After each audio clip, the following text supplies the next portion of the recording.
Hey, what's up, guys? Thanks for coming tonight. Appreciate all of you coming out. So Tactical Baby Gear is just that.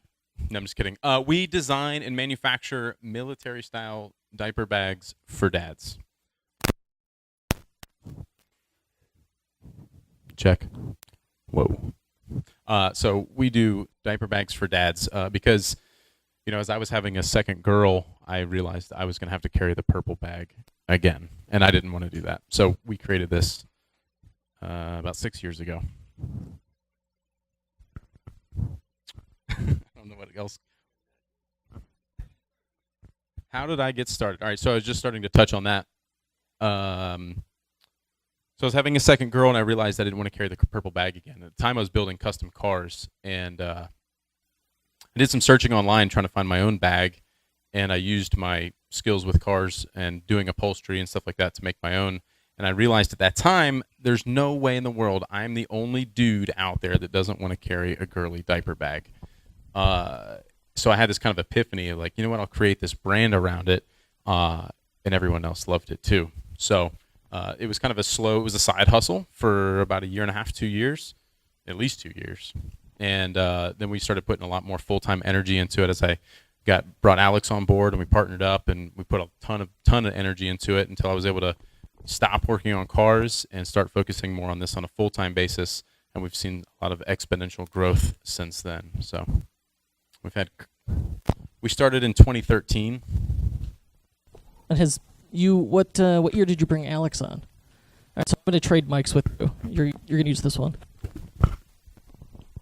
I brought this one's on. You might want to bring the volume up a little bit. Alex came on 2015. Okay. All right, let me see what questions I got here. Here's a good one. So you do a ton of stuff with social media, like blows me away. My wife got the Beav bump, right?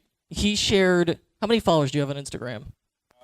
Just under 100,000 on Instagram and 230,000 on Facebook. Yeah, so just having like one 10-second story from him for 24 hours essentially announced her store to the world because they had a bit of an overlapping audience. So there's power in that. So for her, you were her first influencer. I've got Howard Barsky from Packrat Inc. asks, do you use influencer marketing? Yeah, we use a bunch of it. So what size, and then his follow-up, well, give me your feeling on that, but his follow-up was, what size influencers do you target, and what is your typical ROI? We'll use something that works.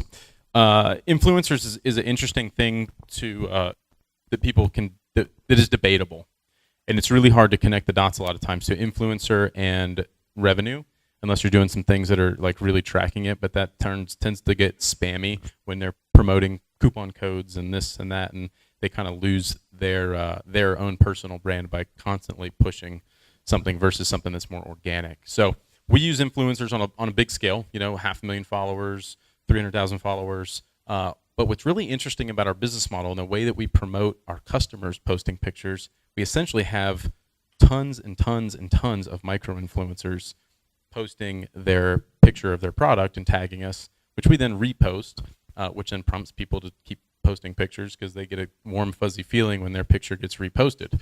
So not only do we have those large influencers, but we've got our own customers acting as micro-influencers for us, which is invaluable because that just gives you an immense amount of social proof, which we all know is extremely important in that world, because that then kind of translates into trust from other customers or people that see it, that, okay, this person got their product, they actually love their product, they're saying it's a great product. It's like it's a referral, a word of mouth referral that you can't track the data on always. He was asking the ROI. What's the typical ROI of working with an influencer? You can't track. It's so hard to track. We don't track it in any way, particularly. At times, yeah, there's times when we provide coupon codes, but nothing. We try very hard to not push coupon codes because we don't want to come across as a spammy type of brand with that influencer. We don't want to put a bad taste. Now, there's times when we're like we're using a Mother's Day sale. Like we'll have our influencers pushing that for us, but it's not use my coupon code influencer 123 to get something off. It's more of just they're gonna use it in their day-to-day organic content and tag us in it, or something along those lines. Have you tried to split test and try removing coupon codes? For example, have one influencer to post a coupon code for like 20% off, and then post another one with no coupon. No, we've done that with YouTubers, but they screw it up every time. Honestly, how do they screw it up? They either don't put the code in the URL correctly into YouTube, because with YouTube you have to put https:// and they'll just put tacticalbabygear.com/ because we'll use the discount code link that automatically applies the coupon code in the shopping cart, and they screw it up every time. I mean, it's just ridiculous.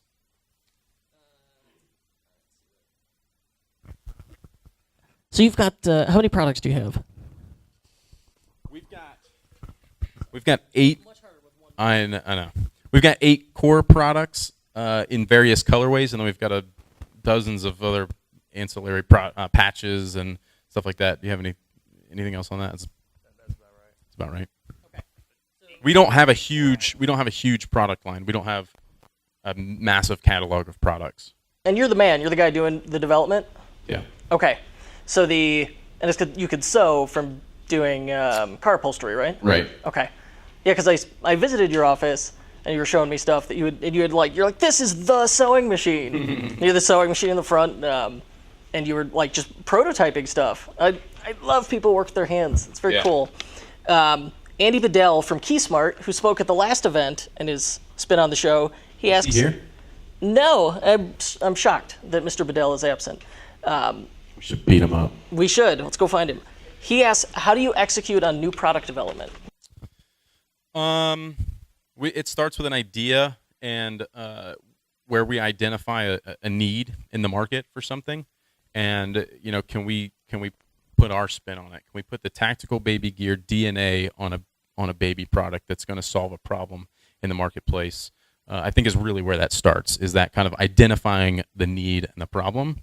And I think that stems from so I do all the operations for Tactical Baby Gear. Beav is the the brand, the DNA, the marketing, and he's day in and day out actively on Instagram, Facebook, interacting with the customer. And I think when you get to that level of communicating directly with the consumer, you can start to pick up on the trends. And so thankfully, Beav has a knack for just seeing the trends of what customers are doing, or just with the the spaces, whether it's dads or taking shoe culture, for example, then applying that to what we can do, our spin on it with our DNA. So I guess it would start with just being like just on the ground, boots on the ground, trying to figure out what is moving, like the people that are in your space. So actively being on Instagram, communicating with people in your community, and then from there, how do you apply it to your niche? Obviously, we do men's diaper bags. So then, is there colorways that are you see trends on that people are posting on? And then how do you jump on that? There was a rest of that question? Just how do we start with product development? Was there anything else to that question? Did you do anything to validate it? Usually, we'll sample it, we'll prototype it, and then we'll use it and test it ourselves and see what we think about it. Tease it. Potentially tease it a little bit, and then we'll do a big launch. And we've had products that didn't do so well, that we still don't know why they haven't. We're like, I'm like, this product should have killed it, and it didn't. But that's the validation there. The market will tell you. I'll do one more of these, and then we'll start looking for audience questions. Joe Begain from Arlington Brands, which is chicagobrickoven.com. Super cool if you're into wood-fired pizza. He asks, what are your top 3 growth initiatives for 2019? I'll let Alex kind of... So here, realistic top growth initiatives for 2019 is we'll spend more money on advertising, which then will translate into how Alex is going to work out how we buy inventory. But realistically, it's more content, more marketing, being on more platforms, and just literally trying to be everywhere that everyone else is paying attention. So whether that's more blog posts, we're doing the podcast now for Tactical Baby Gear as well as my own stuff. We're doing, more funny videos and skits, more pictures, more influencers, more YouTube, more everything, and then putting money behind it. That's like the top number one initiative, I'd say. I don't know about 2 and 3 though. That's where this guy comes in. Lower cost as best you can, but then reinvest. So right now, you got to be everywhere all the time. Your customers talk to you on every platform. They want to know where their order is through a DM on Instagram. And so, how can you continue to deliver such an amazing user experience by trying to be everywhere when you're a startup? It's you just spend hours, having to communicate on every platform. You try to do everything. You got to do a Twitter post, then you got to do an Instagram post, and then you're still trying to manage a business. You're trying to buy inventory. You're trying to answer a customer. You got to make sure your product gets out the door. So, I guess for us, since we've been able to lay a decent foundation, we use 3PLs to ship our product because they know how to ship. I know how to tape a box. I've done it, but they're experts at it. So what are you good at, and then maximize, double down on what you're good at. Be's good at creating content. So how do we double down on that to get our brand awareness out there? So I would say right now it's, Facebook's getting more expensive. You got to pay to play, but it's still cheap relative. So double down on getting your brand out there so you have customers to communicate with. But otherwise, it's just continually trying to optimize. And for me, from an operations standpoint, it's how do we lower cost? How do we use negotiating with buying more volume to get lower prices, so I don't just put that in my pocket, but can reinvest that into marketing. Coming up with automation through emails for email campaigns using we use Klaviyo for that, but that's not a plug. I don't, but we just do that just for the analytics. So it's just doubling down on how do you get your message out there, so you have brand power when the economy eventually kind of collapses or it becomes more expensive to get in touch with people. But that's kind of our initiatives right now. A lot of that too. So that's, I think, a big number 2 for sure. Number 3 would be the customer experience. How can we streamline the process with conversion rate optimization and making sure that there's less friction to buy, increasing conversion rates, getting the product to the customer faster, all those kinds of things that play into just a better user experience, which then turns into word of mouth and back to customer service and all that stuff. So user experience would probably be a number 3. We manufacture it and we have it in fulfillment centers around the country. So as the order comes to us, it gets forwarded to the fulfillment center, and then they ship it, they fulfill it for us based on geographic location where the order's going, so that they get it as fast as possible for the least amount of money. So you don't manufacture yourself, right? You used to, but not anymore. And you haven't. Well, we control the manufacturing. It's our product, our brand, our design, but we do manufacturing through other factories at that volume. Yeah. But are you actually shipping them out yourself? No, they're coming from other warehouses. Yeah. Yeah. So our factories will ship it in, to the fulfillment centers based on, the need that we've discovered on, we ship, 60% to the East Coast, 40% to the West Coast. So we'll split our inventory accordingly, and then let the professionals who ship, and then, we'll worry about how do we drive people to the site to be able to get the orders to then ship out. What fulfillment center do you guys use? We currently use a company called IFS 360. I think the biggest thing from an operational standpoint is find a fulfillment center that truly understands your product and that you can minimize the least amount of frictions for your customer service side, because everyone expects the Amazon experience. So even though you only do 6 figures, they expect you to be a $1 trillion company, and I need tracking tomorrow, but I haven't placed the order yet. It's I need to change this color. It didn't arrive on time. I won't expect free shipping. It's you gotta play the Amazon card, even though you're not a $1 trillion company. So can you partner with a fulfillment center that understands your needs?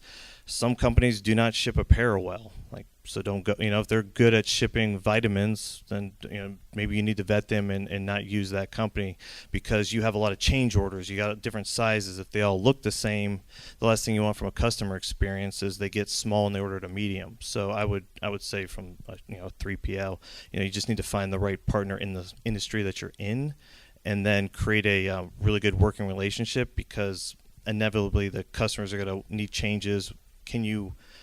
Can they facilitate that for you to help you get back to what you do best, which maybe is developing a really cool, in our case, coming up with the next product, as opposed to, why did my order not ship out on time?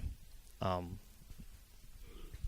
did you find the factories to manufacture? You manufacture in the United States, and how did it evolve from the beginning when you first started to where you are now? I found manufacturing by calling him. So I was doing manufacturing overseas about 12 years ago. I invented a disposable liquor flask. So imagine an empty Capri Sun with a screw top. I was in college, so yes, I was trying to smuggle booze everywhere I could go. But back in the day, that's right before Alibaba really started, taking off. I was very fortunate to meet a gentleman I took the initiative and I just flew over there to go to a trade show. And I met a trading company out of Hong Kong who specialized in drinkware. So I was looking for someone in the space that I was in, and just vetted them, built really good rapport. And from there, I trusted them to go manufacture my product. I knew I'd be giving up margin, but I also, again, kind of going back to why I use a 3PL, I don't speak Chinese. I don't speak Vietnamese, and so if you're manufacturing overseas, it was how do we find someone that already has the quality controls in place, and then when you're passionate about your product, you'll have the nuances to add to your quality control, but use the experts. So I got really lucky by meeting a really good trading company, and from there let them source out 5 different factories, do the quality, actually inspect the facilities, and found a really good partnership on it that didn't try to cut corners, and then I just doubled down on it.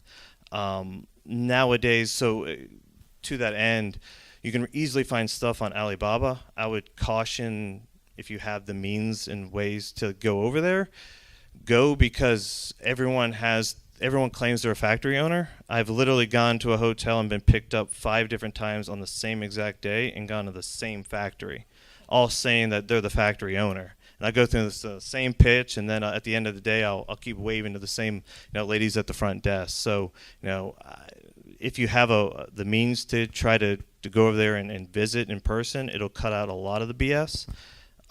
Otherwise, if you can try to find, if you're not an expert in manufacturing, I would try to find a trading company that is a manufacturer and build that into your margins.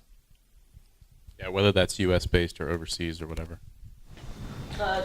Gentleman in the back, Fletcher. Yeah, I'm just curious. Did you guys used to ship in-house and then move over to a 3PL? Did you guys hear that? Did we used to ship in-house and then move to the 3PL? And we did. In the early days when I was like a side hustle grind for me, I was like shipping out of my living room, my garage, out of my car shop, like was shipping out of everywhere. And then as we started taking it more serious and we had more and more inventory, because the other thing is we didn't have a ton of inventory then, so it wasn't really a big deal. And then as we started manufacturing in bulk, it was like, all right, where are we going to put all this stuff? And then, with Alex's experience in doing some of that stuff before, because I didn't know. I knew how to build a custom car. I knew cars. I didn't know manufacturing. I didn't know retail. I didn't know e-commerce. And that was still, e-commerce was pretty young even 6 years ago. And a lot of people were still trying to figure it out. So we learned that, together amongst many other things. But we transitioned into it slowly. Just kind of committed to it and then never turned back away from it, because it's, for us, it just automates that big piece of it and letting the experts do it. I mean, the last thing you want to be doing is, did I order enough Uline boxes today? Because I got, it's Black Friday and you ran out of boxes. Like, in my opinion, make that someone else's problem. Outsource what you can if you can, but then view it like a partnership. We very much view anyone that we're going to deal with as employees, even though they're we're not paying them directly through like a W-2. How do we take care of them? And because at the end of the day, especially with e-commerce, if you don't deliver on the product that the customer ordered, you're not going to be in business that long. 1-star review. How much percentage do you give out as a commission to the manufacturers? I don't know the answer to that, to be honest. I can speculate, but they don't tell us how much margins they make. Yeah, I guess from that end, it's like I know what I pay, and can I make the margins work? And I guess to that end, I would be careful on pricing your product too low or getting into those discounts from that. If a lot of startups, or when I was doing it too, it's like, oh, I bought this for $5 and I sold it for 10. I made a ton of money. Well, then you get taxes. I mean, obviously, economic nexus is now a thing. If you don't want to get involved now, just wait till California comes after you for not paying sales tax for the next 3 years. Did you factor that in from an administrative side? People want returns. People want free shipping. So Got to market it. Yeah. So I never really looked at it from like how much are they making off me, as much as is it a quality product at a price that I want to buy, that I want to put my name and brand behind and feel comfortable offering everything that everyone wants, using, from free shipping to lifetime guarantee. And is there enough margin in for marketing, and does that make sense? And if the price didn't make sense, it could be the best, best thing since sliced bread, but I didn't pursue it. So I never looked at it from, hey, you make $15. I don't care if someone makes 100% off me if I can make my 100%. Right. And to that end, most trading companies aren't making like a killing off of each one of your products because they're making it up for it in volume. So, and I'm throwing a number out there. They might be marking it up, say 15% or something roughly. Yeah. So you said you had a product idea and you built it yourself. How did you go about in terms of starting your brand before the top-notch logistics, before working with the amazing company ethercycle and all that in the very beginning, the struggles, and how do you face them? So the question was how I started the brand before we started really doing some of the foundational stuff and all that. Instagram was the backbone of how it all started. I was lucky enough to be on Instagram when it first started, and when I started building custom cars, I gained a good following and a good network of people, and I met a lot of people over 10 years, and I was able to leverage some of those people that I knew when I launched this company, because there's a lot of crossover in guys that like cars and guys that like cool gear, and most of them are at an age that they're having kids. So I got very fortunate in that regard. So it was very easy for me to reach out to all my car buddies that had 500,000 followers, 30,000 followers, all these guys, and be like, hey, will you give me a shout out? We're homies. We've done a lot of stuff together. And so that really kickstarted it. But this entire thing, literally the entire thing was built on Instagram.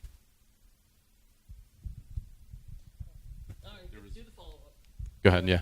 So you said that you had plenty of products that you created or manufactured that failed, but that you thought should have succeeded.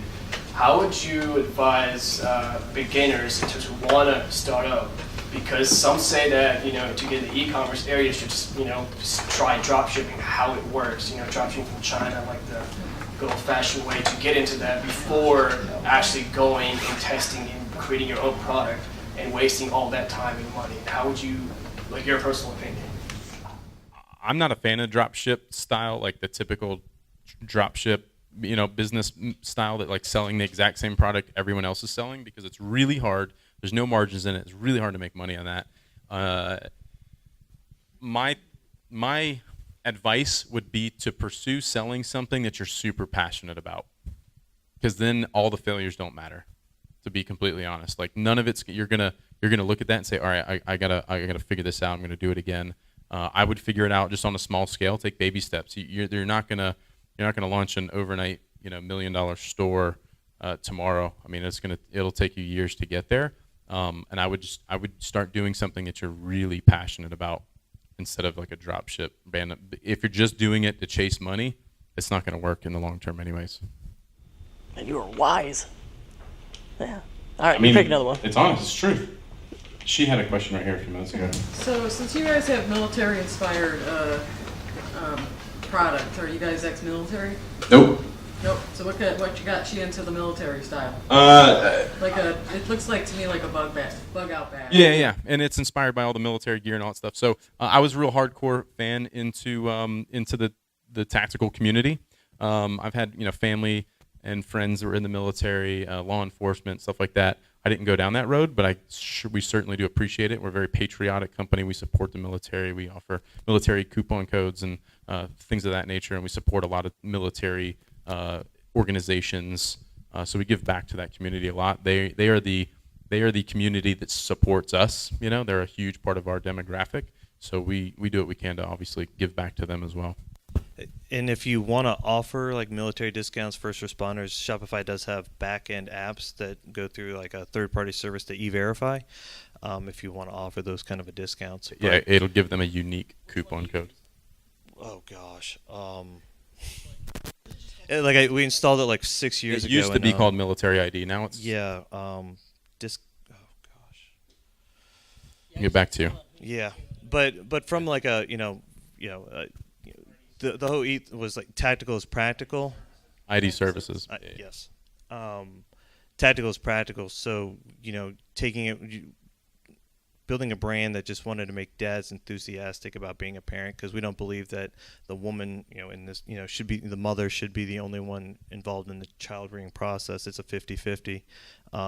So when you're kind of in the grind and, especially if you're in law enforcement or in the military, you need your gear to stand up to whatever situation you're in. So, the way Beav has obviously explained it to me, and then we've developed it since is, when you're in the thick of it with a kid, you got a screaming kid. You need access to stuff. You want it to reliably work. So what better than, inspired by the gear that, people that are running, around mountains getting shot at, like, what do they use? I mean, obviously you're not getting, that serious, obviously, changing diapers. Though it might feel like it when you're getting screamed at and everyone's looking at you. We do have bulletproof panels for the bags, though, just in case.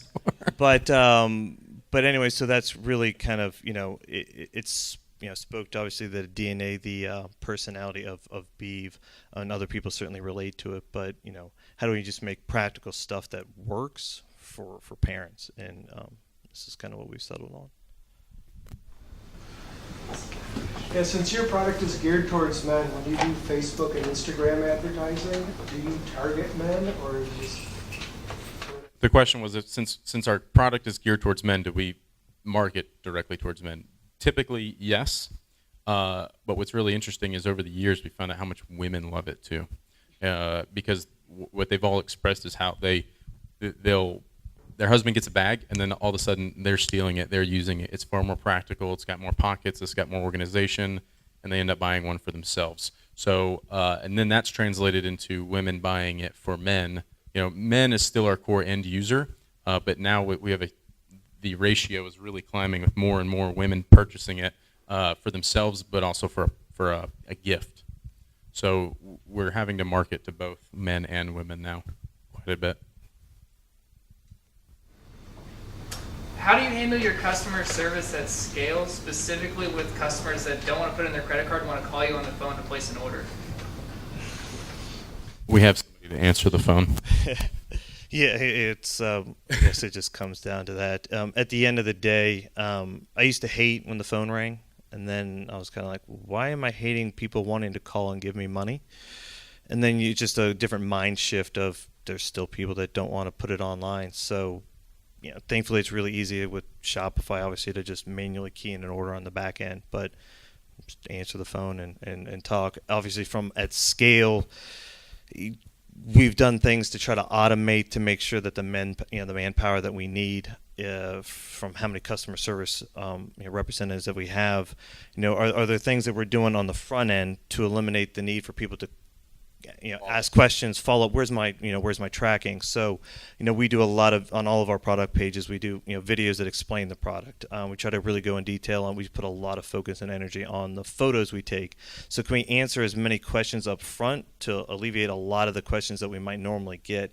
And then, it's just like researching for, optimization, like what are the questions you're getting, and then how can you turn that into problem solving on the front end so you're more offensive than defensive? which thankfully we got lucky by answering a lot of those questions, which now has reduced the amount of tickets that we get. So when someone does call in, I don't have to have 4 extra people just to be able to at scale answer the phone to take phone orders. So I guess I've solved it at scaling by eliminating a lot of problems that customers normally ask. And then hiring Kurt to do weird, funky, custom stuff on the website Yeah, for other stuff. Wi-Fi, I'd show you an example of a customer service problem solved with design, but I don't. Other questions? Anybody? No? Let's wrap it up. Cool. All right. Well, thank you all for coming. I appreciate it. If you want to be notified about the next one, sign up for my newsletter. I left, there's a sheet of paper up there with some email addresses on it. Grab a pen, put your email on there, or sign up at kurtelster.com. I will shoot you an email when we're doing the next one. And yeah, thank you for coming, and thank you to our sponsors. Task Husky, who's here, grab one of their great shirts out of the back. Shopify Plus, gorgeous, bold. Thank you. Good night.